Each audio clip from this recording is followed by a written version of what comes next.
चलिए तो circular flow of income से नेक्स्ट इंपॉर्टेंट टॉपिक पढ़ते हैं, वो है डिफरेंस बिटवीन रियल फ्लो और मनी फ्लो। ये एमसीक्यू के फॉर्म में रीजन असर्शन या डिफरेंस या डायरेक्ट क्वेश्चन जरूर पूछता है, रियल फ्लो और मनी फ्लो। बहुत सारे बच्चे कंफ्यूज हो जाते हैं कि ये रियल फ्लो और ये मनी फ्लो क्या है, तो मैं अभी समझाती हूँ। इसके पहले हमने सर्कुलर फ्लो ऑफ इनकम पढ़ा था। सर्कुलर फ्लो ऑफ इनकम में हमने क्या देखा था कि दो, ये हाउस होल्ड है और ये फर्म है, ठीक है। मान लो मैं इसके जो भी ट्रांजेक्शन हो रहे थे ना, जो भी लेन देन हो रहा था, उनको दो कैटेगरी में डिवाइड करती हूँ, ठीक है।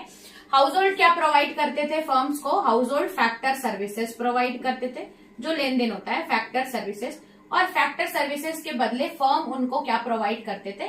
Factor payment. जो भी वो पैसा, जो भी वो सर्विसेज दे रहे हैं उसके बदले में वो पेमेंट प्रोवाइड करते थे, ठीक है। अब जैसे ही इन्होंने पेमेंट दी, वो क्या प्रोवाइड करते थे? फर्म्स इनको क्या प्रोवाइड करते थे? गुड्स एंड सर्विसेज, कि भैया तुम गुड्स एंड सर्विसेज ले लो।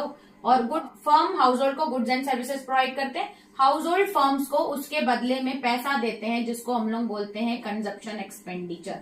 तो देखा जाए तो इनमें दो ट्रांजेक्शन अलग अलग हो रहे हैं। एक जगह क्या हो रहा है, हाउस होल्ड फर्म को फैक्टर सर्विसेज दे रहा है, उसके बदले ये उसको गुड्स एंड सर्विसेज दे रहा है। ये वाला ट्रांजेक्शन देखो तो हाउस होल्ड फर्म को कंजप्शन एक्सपेंडिचर के फॉर्म में पैसा दे रहा है और फर्म हाउस होल्ड को पेमेंट के फॉर्म में पैसा दे रहा है। दोनों ट्रांजेक्शन्स को जब मैंने सेपरेट कर दिया तो डिफरेंस क्या पता चला? इसमें सिर्फ पैसे का लेन देन कहीं नहीं दिख रहा है आपको, सिर्फ ये लोग अपनी सेवाएं दे रहे हैं, ये लोग इसके बदले में गुड्स एंड सर्विसेज उनको दे रहे हैं। यानी कि ये इनको लैंड लेबर कैपिटल प्रोवाइड कर रहे हैं, इनके बदले में गुड्स एंड सर्विसेज। ये वाला जो ट्रांजैक्शन है जिसमें सिर्फ सामान का आपस में लेन देन या लैंड लेबर कैपिटल का लेन देन हो रहा है, इसको हम लोग इकोनॉमिक्स में रियल फ्लो बोलते हैं। जहां पे पैसा नहीं हो रहा, सिर्फ सामान का एक्सचेंज हो रहा है। वो उनको सर्विस दे रहे हैं, वो उनको गुड्स एंड सर्विसेज, उनको लैंड लेबर कैपिटल दे रहे हैं, वो उनको गुड्स एंड। और इसमें देखो, ये उनको फैक्टर पेमेंट, उनके काम का पैसा दे रहे हैं, उनके बदले में ये उनको जो गुड्स एंड सर्विसेज पे खर्चा हो रहा है अपना कंजप्शन एक्सपेंडिचर दे रहे हैं। इसमें देखा जाए तो सिर्फ मनी, पैसे का ही फ्लो है, तो ऐसा ट्रांजेक्शन को हम लोग बोलते हैं मनी फ्लो, ठीक है।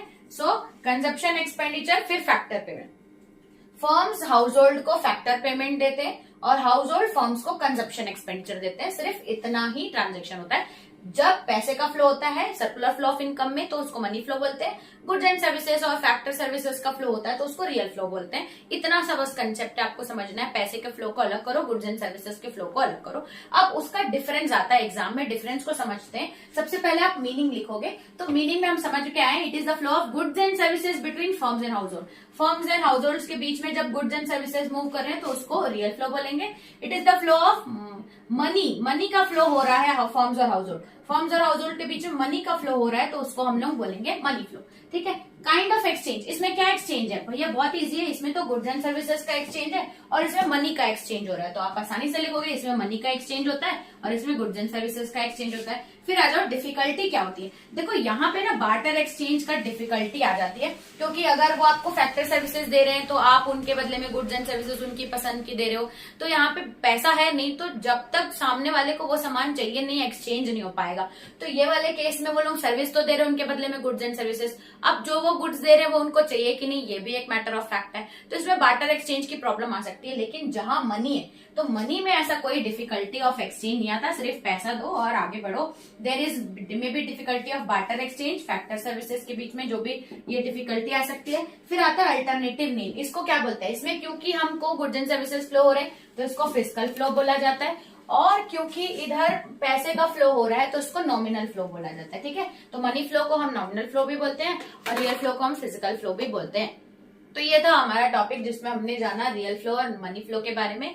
आई सपोज इस चैप्टर को हमने कंप्लीट कर लिया है। सबसे पहले हमने difference between micro and macro economics जाना, फिर हमने सर्कुलर फ्लो ऑफ इनकम को जाना, फिर हमने स्टॉक और फ्लो कंसेप्ट को जाना, फिर हमने लास्ट टॉपिक रियल फ्लो और मनी फ्लो जाना। इतना पढ़ने से हमारा first chapter of macro economics खत्म होता है। अगर आपको कोई भी डाउट हो तो आप मुझे बता सकते हैं। तो इस वीडियो में इतना ही रखते हैं। थैंक्स।